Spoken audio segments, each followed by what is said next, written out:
Steve Biko clarifie les choses, il explique tout. La position d'Awadon Melo, la position de notre président Gbagbo Laurent, candidature, quoi, il explique tout. Le bilan d'Alassane Ouattara, il démolit et il déconstruit le bilan d'Alassane Ouattara. Steve Biko parle du programme du PPACI. Steve Biko explique clairement les choses. Chers frères, on va l'écouter jusqu'à la fin. Je ne vais pas prendre votre temps. Écoutez jusqu'à... il a dit beaucoup de choses. Hein. Venez, on va écouter ensemble. Cela va faire aujourd'hui un mois pratiquement que le président Laurent Gbagbo n'a pas pris la parole. Pourquoi garde-t-il autant de silence? Oh non, vous savez, il n'y a pas de raison particulière. Nous sommes un parti structuré et les prises de parole du président Laurent Gbagbo interviennent lorsque nous les jugeons nécessaires. Mais même lorsqu'il ne parle pas oralement, mais il y a des actions qui sont posées par le parti qui témoignent de la vision et de la direction qu'il imprime aux actions du parti. Donc le président Laurent Gbagbo est impliqué pleinement. Et puis je pense que ceux qui veulent l'entendre, ils l'entendront les jours à venir. Est-ce qu'il se porte bien?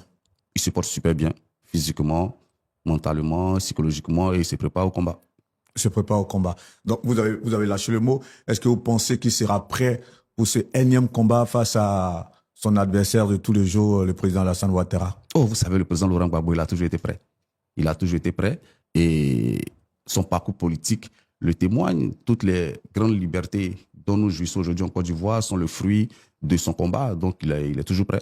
Tant que les libertés individuelles et publiques sont piétinées, le président Laurent Gbagbo, c'est un soldat au service de la Côte d'Ivoire, au service de cette cause. Donc, il est prêt. Vous, en tant que jeune, vous parlez de ce fait-là qu'il est prêt. Est-ce à dire que le débat pour sa succession, en tout cas, est-ce qu'en interne, est-ce que vous en parlez? Non, il n'y a pas de débat pour sa succession, Guillaume. Nous sommes au combat. La Côte d'Ivoire vit des moments sombres. Nous préparons une élection présidentielle qui ne donne pas de gages d'inclusivité et de crédibilité. Donc, dans ces conditions, l'équipe que nous mettons en place, c'est une équipe pour aller au combat. Ce n'est pas une équipe pour aller de succession. Le moment viendra, peut-être, mais pour le moment, si nous ne préservons pas les libertés publiques et individuelles, si nous ne préservons pas la démocratie, à quoi servira-t-il de parler de succession? Parce que le président Laurent Gbagbo, c'est un démocrate. Tous les combats qu'il a remportés, ce sont des combats démocratiques.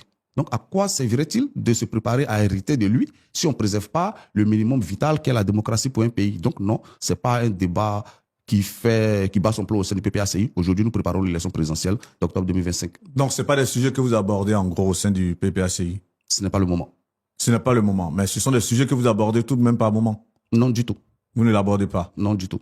Malheureusement, je dirais ça comme ça parce que ce débat, en ce moment, il est abordé d'une manière ou d'une autre, pas peut-être par les jeunes que vous êtes, que vous incarnez surtout sur ce plateau, mais par aussi un